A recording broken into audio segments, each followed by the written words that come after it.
Bonjour, bienvenue sur cette nouvelle vidéo PSB. On va voir aujourd'hui ensemble le fonctionnement de DataGuard, une fonctionnalité qu'on retrouve au niveau de Computer Protection Premium.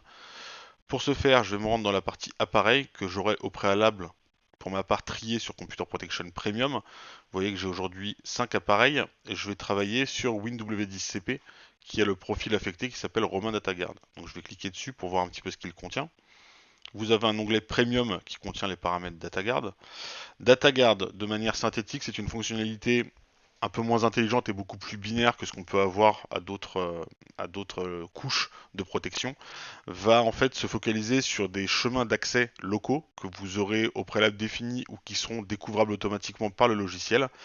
Et de la même manière, on va être en mesure d'identifier de manière automatique des applications qui seront approuvées ou que je pourrais renseigner pour ma part sur la console manuellement.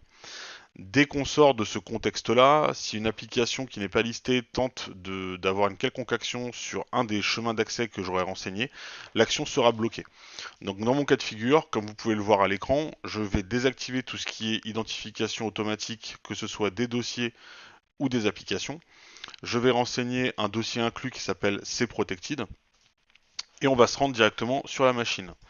Sur ma machine, vous avez du coup le cprotected qui est ici, qui contient un fichier sample, qui est un fichier texte où j'ai écrit une phrase.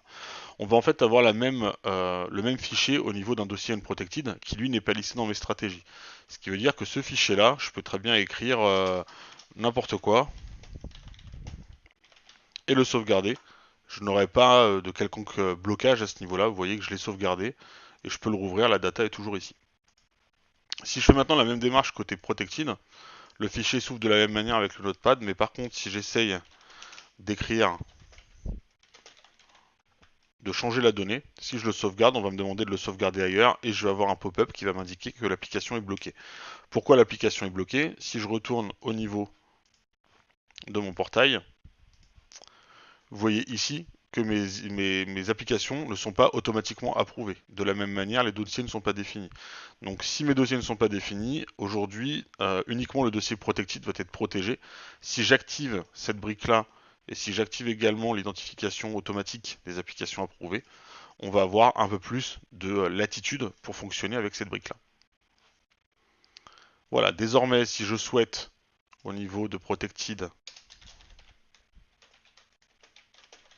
écrire d'autres données, j'ai pas eu de message particulier pour la sauvegarde et vous voyez que la donnée est écrite.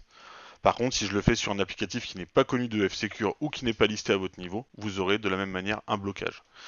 Pour voir de manière un peu plus concrète quel est le périmètre qui est couvert par cette solution et par les différentes variables qui sont renseignées, je peux directement me rendre sur la machine concernée. Je vais avoir au niveau des notifications de sécurité les applications qui sont bloquées. Donc vous avez vu ici tout à l'heure que le notepad avait été bloqué. Et de la même manière, au niveau de l'état de la protection, dans Computer Protection DataGuard, on va m'indiquer les applications qui sont approuvées et les chemins d'accès qui sont également monitorés.